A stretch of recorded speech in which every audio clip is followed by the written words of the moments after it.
네, 우리는 삼위 하나님의 구원 사역을 지금 살펴보고 있고 그 가운데 특별히 성령 하나님의 구원 적용에 대해서 또 살펴보고 있습니다. 여러분, 우리가 예수 그리스도를 믿고 구원받은 것은 어쩌다 보니 이렇게 교회 와서 믿게 된 것이 아니었죠. 또 기독교 집안에 우리가 태어났다고 해서 또 이렇게 믿게 된 것도 아니었고, 아니면 우리 스스로의 의지로 결정을 해서 우리 발로 교회에 나와서 믿게 된 것도 아닌 것을 우리가 보았습니다. 우리가 예수님을 믿게 되었고 구원받은 것은 전적으로 우리 성부와 성자와 성령 하나님의 어떠하심, 그러니까 성부 하나님께서 우리를 창세 전에 우리의 자격과 조건이 아니라 하나님의 기쁘신 뜻대로 우리를 선택하여 주셨고, 그리고 때가 되어서 성자 예수님을 이 땅에 보내셔서 우리의 죄를 위해 십자가에 죽으시고 부활하심으로 우리의 구원을 다 이루어내시고, 그리고 우리에게 성령 하나님을 보내어 주셔서 예수님이 다 이루신 것을 우리 믿는 자들에게, 하나님이 선택한 하나님의 백성들에게 한 사람 한 사람 우리 성령 하나님이 찾아가셔서 이 모든 구원의 것을 성령 하나님께서 다 적용하여 주셔서 우리가 지금 이 자리에 예수님을 믿고 또 이 자리에 나올 수 있게 되었다라는 것을 우리가 계속 살펴보고 있습니다. 우리가 총 이제 11번째로 구원에 대해서, 삼위 하나님의 구원에 대해서 다루고 있는데, 아마 여러분 앞선 내용들이 기억이 잘 안 나시겠죠? 들을 때마다 항상 새롭고, 감사합니다. 들을 때마다 항상 새로워서 감사합니다. 네, 괜찮습니다. 앞으로 계속 반복할 거니까. 아마 어느 본문으로 설교를 해도 그 결론은 우리 삼위 하나님의 구원으로 기결이 되기 때문에 아마 계속 이런 내용들이 반복이 될 겁니다. 잊어버리셔도 돼요. 또 할 거니까 포기하지 않고. 현재 우리는 이 삼위 하나님의 구원 사역 중에 특별히 성령 하나님의 구원 적용을 살펴보고 있고, 이제 오늘 그 네 번째 시간입니다. 네 번째 시간으로 우리 아주 중요한 건데, 그리스도와의 연합이라는,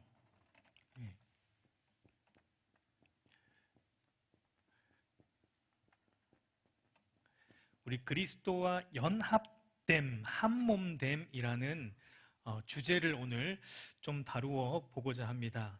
여러분, 성경에는 그리스도와 연합되었다라는 이런 표현이 안 나옵니다. 성경에는 안 나와요. 다이렉트로 이런 표현을 쓰고 있지는 않은데, 그러니까 여러 가지의 다른 표현으로 우리가 그리스도와 한 몸이 되었다, 연합이 되었다라는 것을 말해주고 있는 다양한 표현들이 있는데, 그런 표현들이 어떤 것들이 있을까요?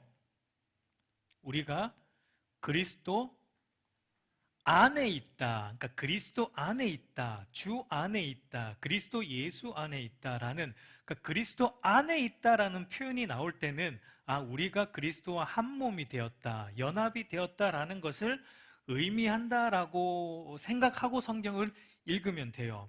특히 이 표현을 누가 많이 쓰냐면 사도 바울이 굉장히 이런 표현들을 많이 씁니다. 우리가 계속 보지만 성부 하나님께서 우리를 창세전에 선택하실 때도 누구 안에서 선택하셨다고 하셨죠? 그리스도 예수 안에서. 에베소서 1장 4절 말씀 한번 같이 읽어볼게요. 시작. 곧 창세전에 그리스도 안에서 우리를 택하사 우리로 사랑 안에서 그 앞에 거룩하고 흠이 없게 하시려고. 그러니까 우리 성부 하나님께서 우리를 선택하셨을 때, 창세전에 선택하셨을 때도 우리가 그리스도 안에 있었다, 그리스도와 한몸됨의 관계에 있었다라는 것을 이제 바울이 얘기하고 있어요. 굉장히 우리 이성으로는 이해할 수 없는 신비한 표현이죠. 우리가 창조되기도 전인데, 이미 창세전에, 우리가 지음 받기도 전에, 그럼에도 우리는 그리스도 안에 있었다라는, 정말 우리가 이성으로는 이해할 수 없는 신비한 표현으로 사도 바울은 얘기하고 있는 것을 보게 됩니다. 그리고 성자 예수님께서 우리를 위해 십자가에 죽으시고 부활하시고 승천하시는 이 모든, 예수님이 하신 모든 과정을 이루실 때도 우리가 그리스도와 한몸된 관계에 있었다라는 것도 또 얘기를 해주는데, 에베소서 1장 7절도 한번 우리 보도록 하겠습니다. 시작. 우리는 그리스도 안에서 그의 은혜의 풍성함을 따라 그의 피로 말미암아 속량 곧 죄사함을 받았느니라. 그러니까 그리스도 안에서 우리가 속량 죄사함을 받았다. 우리 에베소서 2장 5절에서 6절도 한번 함께 읽어보도록 할게요. 시작. 허물로 죽은 우리를 그리스도와 함께 살리셨고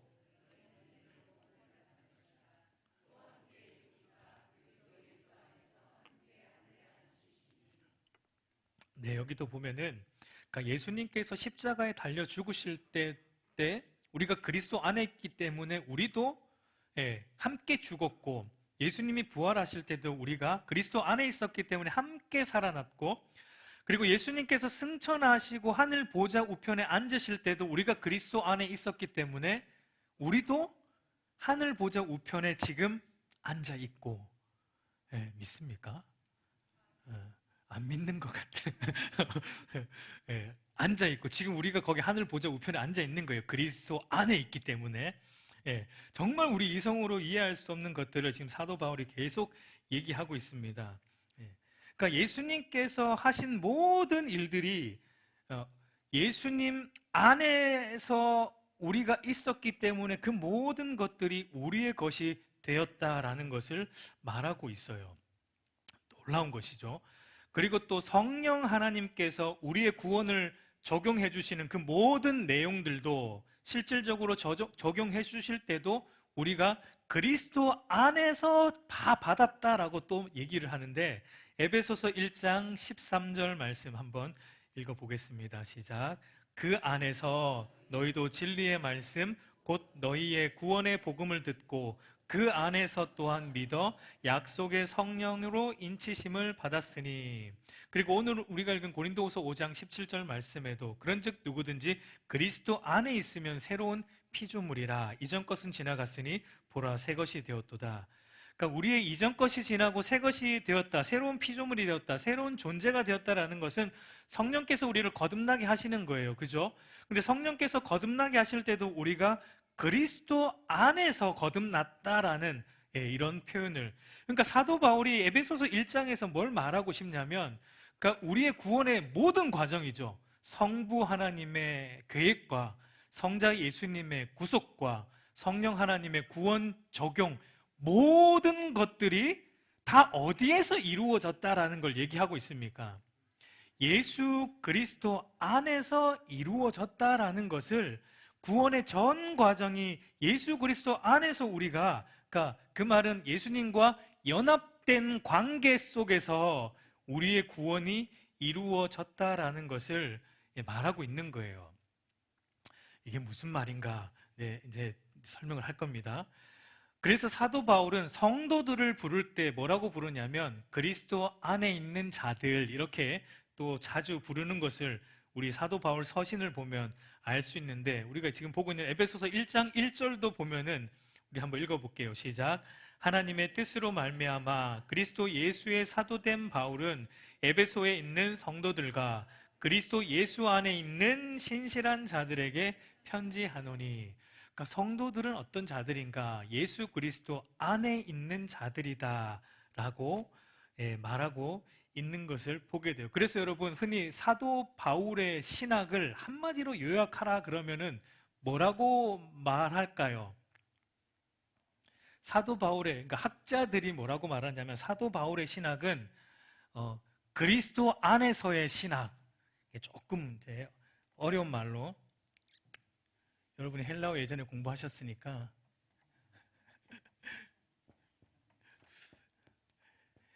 한번 읽어볼까요? 시작. 엔 크리스토라는 말이죠. 영어로 하면 in, 여기 전치사 in이고요. 이게 크라이스트라는, 그리스도 안에서. 그러니까 사도 바울 신학을 엔 크리스토 신학이다. 학자들은 괜히 학자들은 어렵게 말합니다. 이렇게 말합니다. 그러니까 그만큼 여러분, 바울은 모든 구원의 측면이 바로 예수 그리스도 안에서 우리에게 주어졌다라는 것을 강조하고 있습니다. 그래서 존 머레이라는 신학자도 이렇게 이제 말하고 있는데, 우리 한번 같이 읽어볼까요? 시작. 그리스도와 연합교리는 창조 전 성부 하나님의 예정부터 주님 재림하실 때 이루어질 영화에 이르기까지 구원의 전 과정을 모두를 포괄하는 것이다 라고 말하는 것을 봅니다. 그러니까 그리스도와의 연합이라는 것은 구원의 한 국면이 아니고 구원의 모든 과정을 다 담고 있는 그런 의미이고, 그러니까 모든 구원이 이루어지는 핵심 중추 그리고 연결하는 고리와 같다라는 거예요. 그러니까 예정으로부터 구속과 소명과 중생, 회심, 칭의, 양자, 성화, 견인, 확신, 영화까지 이 모든 것들이 그리스도 안에서, 그러니까 그리스도 안이라는 말은 그리스도와의 연합된 관계, 우리가 그리스도와의 한몸된 관계 안에서 우리의 구원이 다 이루어졌다라는 것을 말하고 있습니다. 자, 그럼 이제 여기서 의문이 들어요. 우리가 창세전에 그리스도 안에 있었다고 말하는데, 우리가 예수님이 십자가에 죽을 때 우리도 그리스도 안에서 죽었다고 말하는데, 우리가 창조되기도 전에 우리가 태어나기 전에 예수님은 돌아가셨는데 어떻게 우리가 그때 그리스도 안에 그리스도와 한몸된 관계 속에 있었다라고 이렇게 성경은 말하고 있을까라는 이제 의문이 들 수 있습니다. 여러분, 이런 의문은 우리가 그리스도의 연합이라는 걸 물리적 연합으로 이해할 때 오는 오해일 수 있어요. 그러니까 뒤에서 말씀드리겠지만 여러분, 신자와 그리스도와의 이 한몸됨의 관계, 연합된다라는 관계는 물리적으로 섞이는, 연합되는 그런 관계가 아니고 바로 영적인 연합의 관계라는 것을 의미합니다. 그러니까 이 연합의 관계를 바르게 이해하려면 여러분, 언약이라는 것에 대한 이해가 조금 선 이해가 필요해요. 언약적 관계. 사실 이거 우리가 다 알고 있는 것들인데 그거를 이제 좀 끄집어낼 필요가 있어요. 그러니까 용어만 조금 이제 정리할 필요가 있는 거예요. 언약적 관계. 그러니까 언약의 형식을 보면은 그 안에는 연합의 관계가 들어있고 연합의 관계에서 언약이 이루어지는 것을 볼 수 있습니다.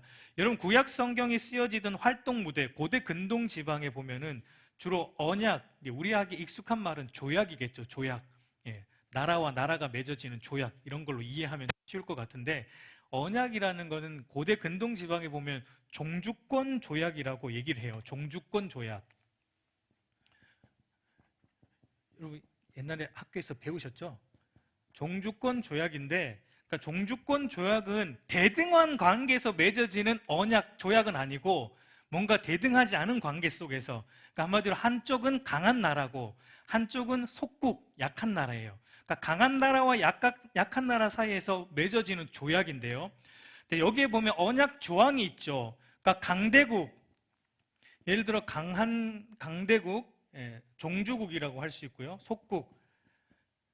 강대국과 속국의 언약 조항이 다릅니다. 속국은 언약 조항이 뭐냐면 그러니까 강대국에게 바쳐야 될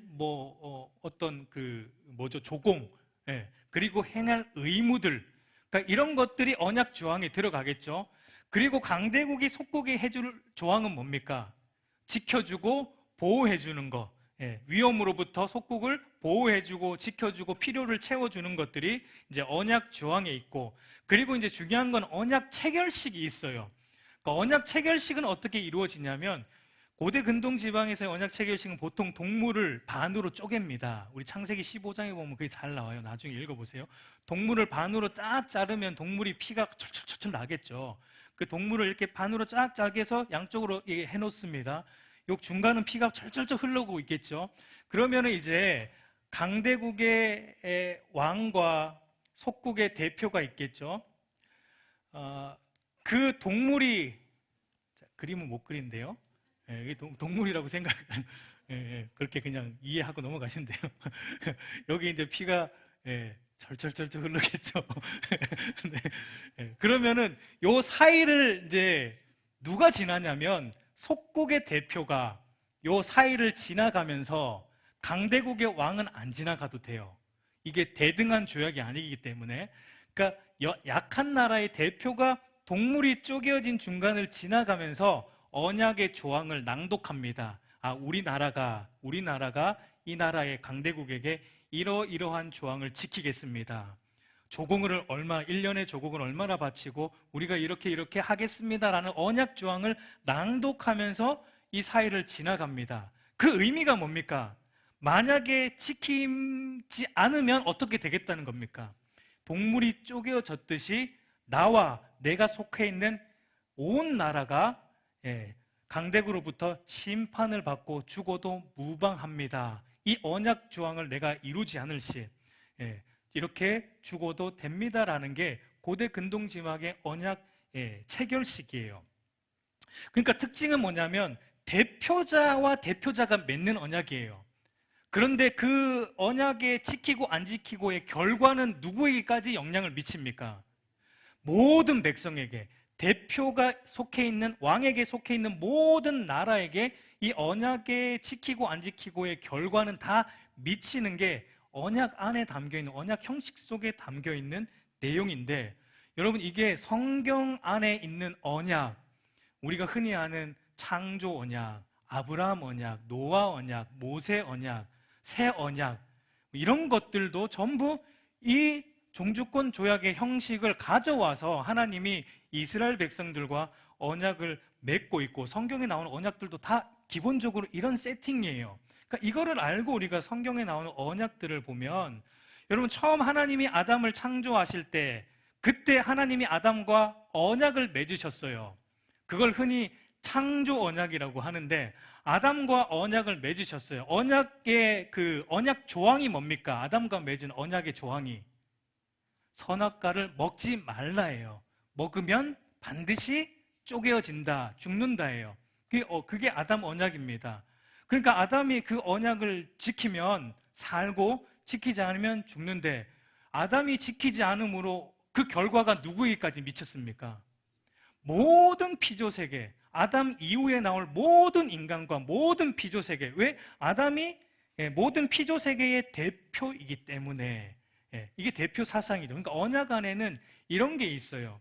그러니까 모든 피조세계에 우리 인간이 아담과 연합된 관계에 있기 때문에, 아담이 잘못하면 우리 인간도 죄인이 되고, 모든 피조세계가 그 죄에 대한 불이익, 심판을 받게 되는 것, 그것이 이제 아담 언약에 나오고, 그 마찬가지로 이제 예수님께서 우리의 언약의 머리가 되시기 때문에, 예수님께서 우리의 하나님의 택한 백성들의 대표자가 되셔서 이 땅에 오셔서 십자가에 죽으시고 부활하시고 그 모든 구원을, 그것이 우리의 것이 된 것이 바로 예수님이 바로 우리의 대표이기 때문에 이제 온 거예요. 이걸 이제 새 언약이라 그러죠. 그러니까 예수님 때문에 우리도 구원을 받게 된 것.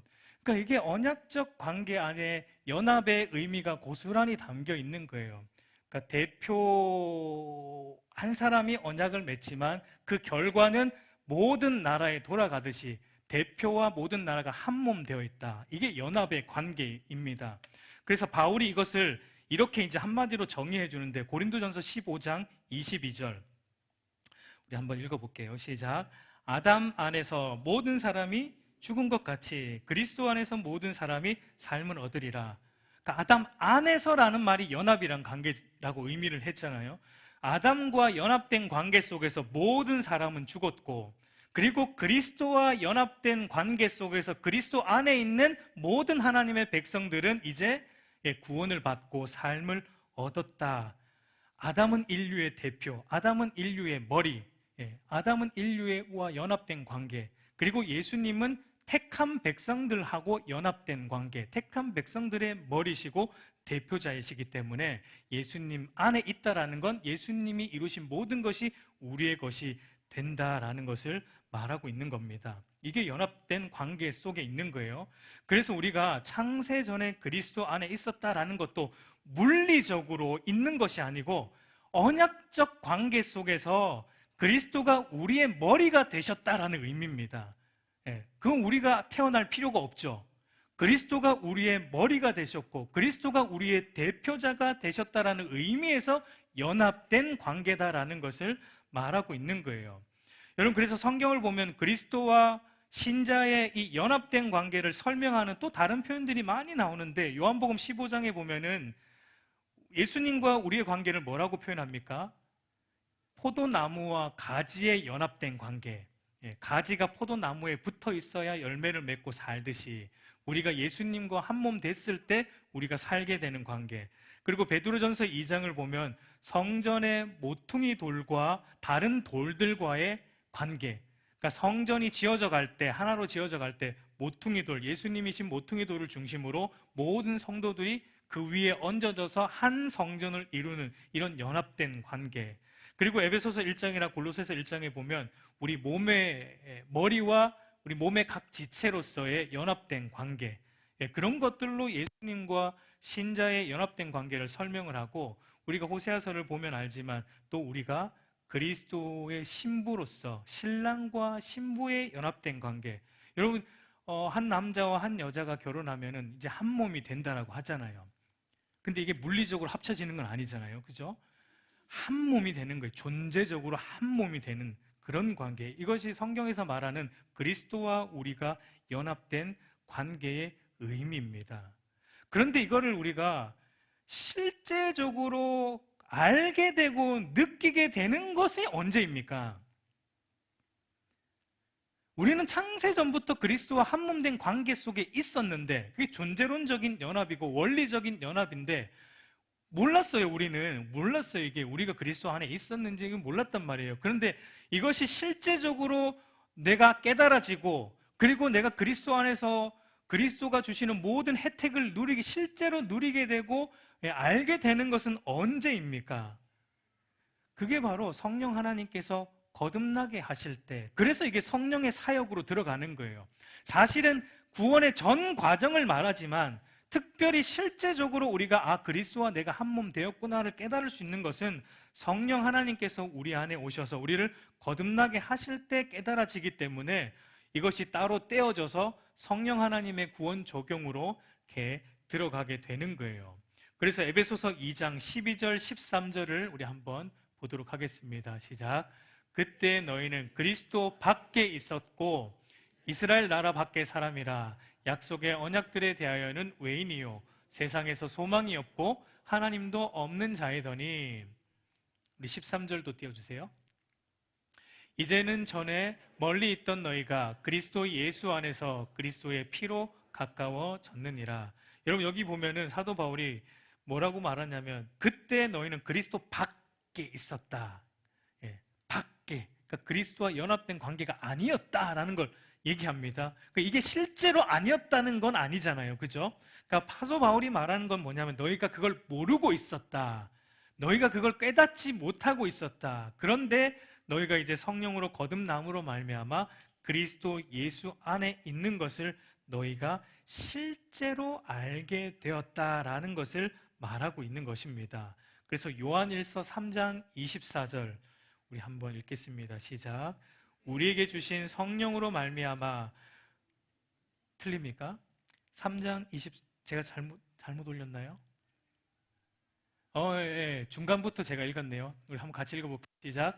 그의 계명을 지키는 자는 주 안에 거하고 주는 그 안에 거하시나니 우리에게 주신 성령으로 말미암아 그가 우리 안에 거하시는 줄을 아느니라.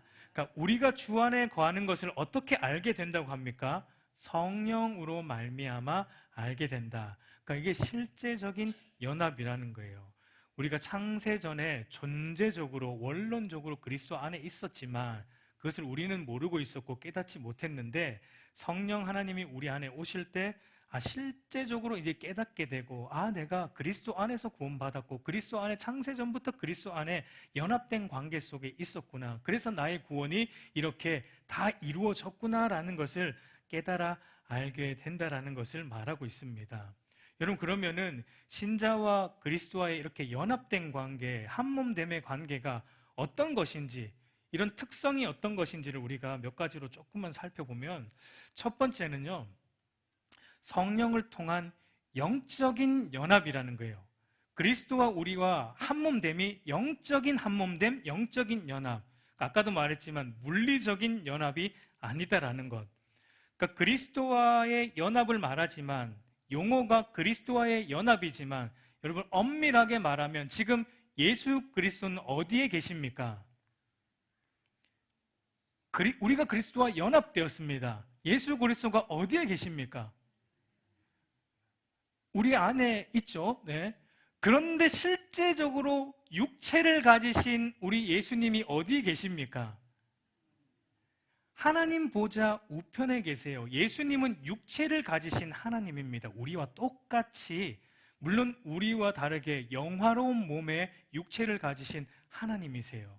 그러니까 예수님과 우리가 연합되었다라는 것은 예수님은 육체를 가지신 분이기 때문에 우리가 그분과 몸과 몸이 어떻게 이렇게 로봇가 합체되듯이 합체는 될 수가 없습니다. 그러니까 물리적으로 하나가 될 수는 없어요. 예수님은 지금 하나님 보좌 우편에 앉아 계시기 때문에. 그런데 우리가 그리스도와 연합되었다라고 말하는 것은 바로 성령 하나님이 우리 안에 오심으로 우리가 그리스도와 한 몸 되었다라는 말을 할 수 있는 거예요. 왜냐하면 성령 하나님도 하나님이시기 때문에, 성부와 성자와 성령 하나님은 동등한 하나님이시기 때문에, 그러니까 우리가 그리스도와 연합되었다라는 건 다르게 말하면 우리가 또 성부 하나님과 한 몸 되었다라는 것도 되고, 성령 하나님과 한 몸 되었다라는 것도 되고, 그리스도와 한 몸 되었다라는 것도 되고, 그러니까 삼위 하나님과 우리는 다 한 몸 된 관계, 연합된 관계, 그러니까 물리적인 연합이 아니라 영적인 연합을 의미한다라고 볼 수 있습니다. 그래서 여러분, 우리 주님이 요한복음 14장에 보면은 내가 떠나는 게 유익하다 말씀하셨어요. 그죠? 내가 떠나고 성령 하나님이 오시는 게 너희에게 유익하다. 바로 이 부분 때문이에요. 예수님은 육체를 가지신 하나님이기 때문에 예수님의 몸과 우리가 하나가 될 수 없습니다. 그래서 예수님이 떠나시고 영이신 성령 하나님이 이 땅에 오심으로 영이신 성령 하나님이 모든 신자들 안에 내주하실 때 우리는 하늘의 보좌 우편에 앉으신 예수님과 한 몸됨의 관계가 이루어지기 때문에 내가 떠나고 성령이 오는 게 유익하다라는 말씀을 하고 있는 거예요. 그게 영적인 연합이에요. 그리고 두 번째는 우리가 예수님과 연합된 관계는 신비적인 연합이에요. 여러분, 여기 신비적이라는 말을 우리가 조금 바르게 이해할 필요가 있는데, 왜냐하면 이제 신비주의자들처럼 이것을 이제 우리가 하나님의 신성에 흡수되는 것, 마치 흡수되어서 합의를 이루는 것처럼 이해할 수 있는 위험성이 조금 있기 때문에 그렇습니다. 신비주의자들은 신인 합일설을 주장해요. 그러니까 신과 인간이 섞여 하나가 되는 것처럼 이해를 합니다. 그러나 성경은 절대 그렇게 말하지 않아요. 성경은 우리의 개인적인 이 인격체가 고스란히 유지되는 가운데 우리가 그리스도와 한 몸됨의 관계를 누리게 된다라는 것을 말합니다. 개인적으로 우리가 하나님을 보고 그의 영광스러운 임재 안에서 기쁨을 누리게 될 것을 말해요. 그러니까 우리의 영혼과 성령이 함께 뒤섞이는 의미가 아니다라는 겁니다. 따로 존재합니다. 우리의 영혼과 성령 하나님이 따로 존재하는 거예요. 따로 존재하는데 연합된 관계를 이룬다는 면에서 이게 신비하다기로는 의미로서 신비적 연합이에요. 그러니까 성령 하나님이 우리 안에 들어오실 때 우리 안에 있던 원래의 기질들이 여러분 고스란히 살아있어요. 성격이죠. 거듭날 때 여러분 사람이 확 바뀝니까? 성격이 확 바뀝니까, 여러분? 조금은 바뀔 수 있어요. 조금은.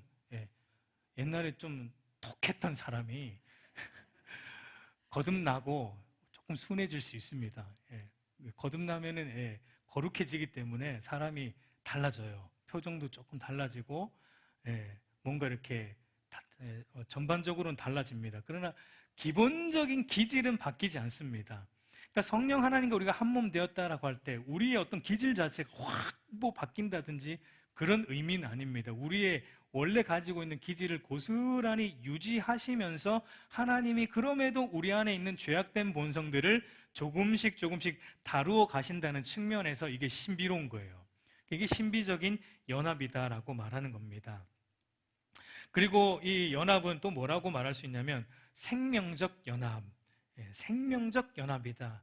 왜냐하면 영생이신 예수님과 우리가 한 몸이 되었다라는 것은 그의 영생에 우리가 참여하는 것이기 때문에 영생을 우리도 소유하게 되는 의미가 있기 때문에 생명이 되는 연합이다. 요한일서 5장 11절에서 13절 말씀.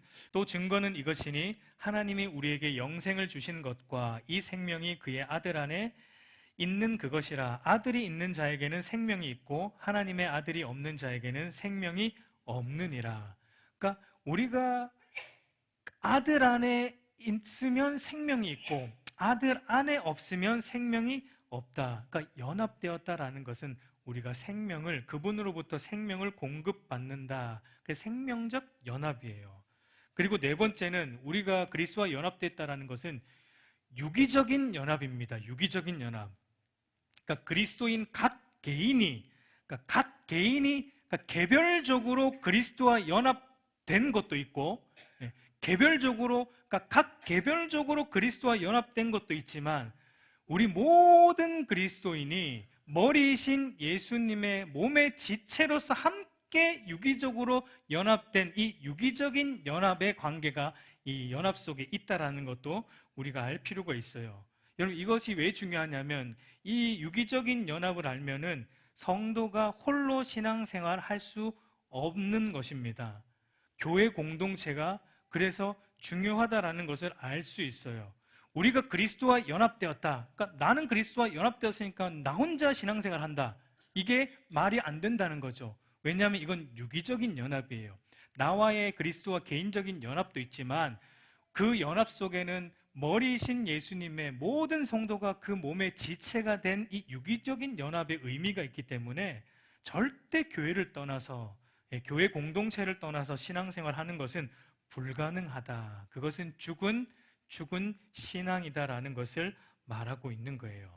그리고 마지막으로 다섯 번째는 이 연합의 본질은 영원한 연합이고 불변하는 연합이에요. 그러니까 우리가 그리스도와 연합된 관계는 그 누구도 끊어낼 수 없는 연합, 견고한 연합이라는 겁니다.